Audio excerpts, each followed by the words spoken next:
राज्य महिला आयोग के अध्यक्ष रूपाली चाकणकर ने आज पत्रकार परिषद में कई गंभीर मुद्दों पर खुलकर बात की।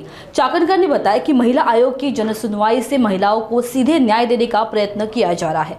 हर जिले में सुनवाई कर त्वरित कार्यवाही की जा रही है। आयोग महिलाओं की शिकायतें न सिर्फ सुनता है बल्कि मौके पर ही समाधान निकालने का प्रयास करता है। इसके अलावा उन्होंने वैष्णवी आत्महत्या मामले पर अपनी प्रतिक्रिया दी और राजनीति से जुड़े कई पहलुओं पर प्रकाश डाला।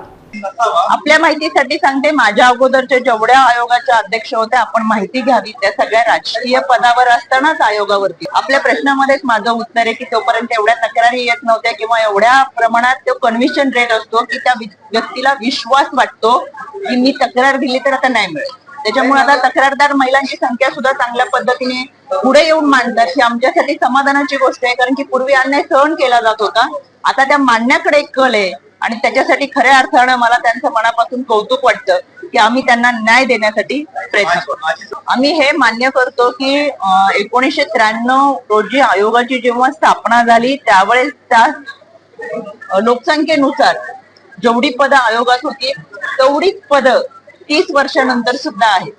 लोकसंख्या वाढली, विकृती वाढली, मानसिक विकृती बरोबर अनेक प्रश्न वाढले, पण आयोगामध्ये असलेली पदांची संख्या मात्र 30 वर्षापूर्वी जेवढी होती तेवढीच आजतागायत आहे।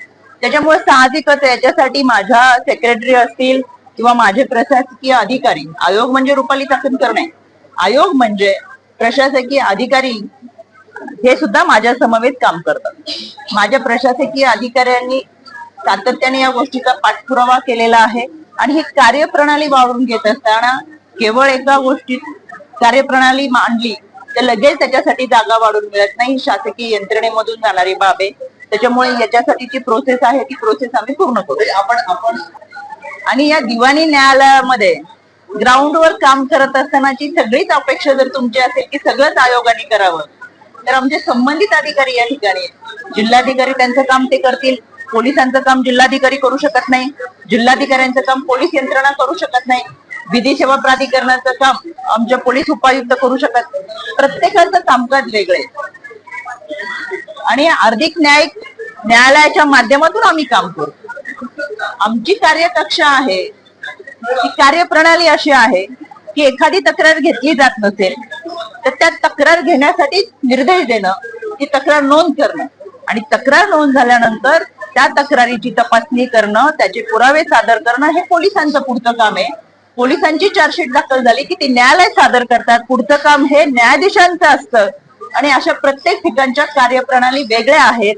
त्याच्यामुळे माझी तुम्हाला विनंती आहे की एक व्यक्ती सगळी कामं करत नाही, आपल्याकडे कार्यक्षेत्र वेगवेगळे आहेत, कार्यप्रणाली वेगळ्या पद्धतीची आहे आणि त्या प्रत्येक नियमावलीमधून आपण जातो।